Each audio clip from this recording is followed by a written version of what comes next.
प्यारे देशवासियों, नमस्कार। सबसे पहले आज हम जो रेलवे एक्सीडेंट हमारा हुआ है बालासोर के पास, उसमें जिन लोगों ने जान गंवाई है उन्हें सत सत नमन करते हैं और परमात्मा से प्रार्थना करते हैं जो घायल हैं उन्हें जल्दी से जल्दी ठीक कर दें। अब यहाँ पर हमें अपने अंदर झांकने की ज़रूरत है, हमें गहराई से ये सोचने की ज़रूरत है क्यों रेलवे के हादसे हमारे देश में इतने ज़्यादा बढ़ते जा रहे हैं।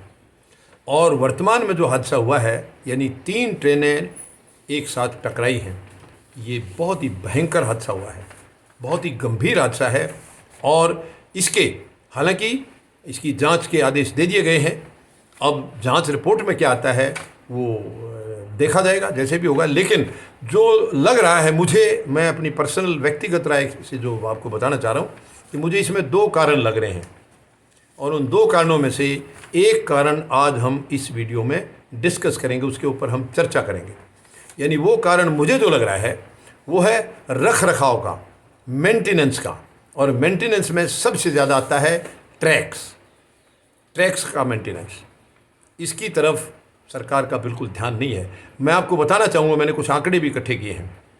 यानी CAG ने एक रिपोर्ट पेश की थी 2022-23 दिसंबर को रिपोर्ट पेश की थी और उसमें ये बताया था कि वर्तमान सरकार रेलवे ट्रैक के मेंटेनेंस की तरफ बिल्कुल ध्यान नहीं दे रही है, बिल्कुल सरकार उसकी तरफ गंभीर नहीं है। ये बहुत ही दुख की बात है, बहुत ही चिंता की बात है।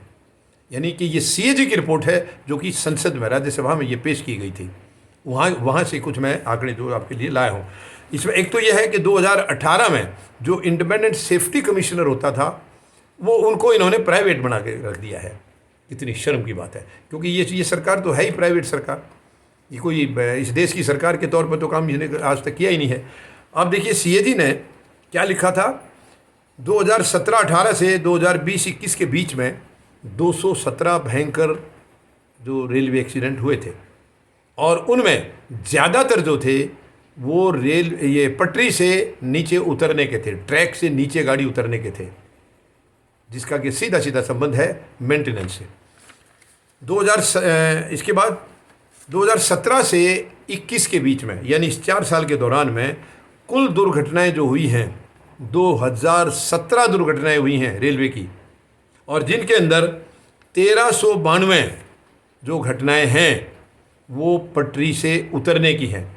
जो डब्बे जो हैं, रेल के जो डब्बे थे वो पटरी से उतरे हैं। 1392 घटनाएं इस किस्म की हैं। यानी कि कुल एक्सीडेंट्स का 75% जो है वो ट्रैक से गाड़ी उतरने का या पटरी से गाड़ी उतरने का ये हादसे हुए हैं, इंसिडेंट हुए हैं नीचे उतरने के। इसका मतलब है पटरियों की देखरेख, उनका मेंटेनेंस बिल्कुल सरकार ने परवाह नहीं की है। ये बहुत ही दुखद है, बहुत ही दुखद है। इसका ये भी CAG ने बताया है कि फंड जो था, जो बजट में जो प्रावधान किया जाता है, वो लगातार जो रेलवे प्रोटेक्शन के लिए या रेलवे ट्रैक्स के मेंटेनेंस के लिए जो बजट होता था उसमें सरकार लगातार कटौती कर रही है। यानी देखिए, जो 2017-18 में जो बजट था वो करीब करीब 9,607 करोड़ का था, जिसको अगले साल 7,417 करोड़, यानी करीब करीब 2,200 करोड़ रुपए कम कर दिए गए। क्यों? प्रधानमंत्री महोदय सेफ्टी की तरफ, यानी जनता की लाइफ की तरफ बिल्कुल गंभीर नहीं है, इससे साफ जाहिर हो रहा है।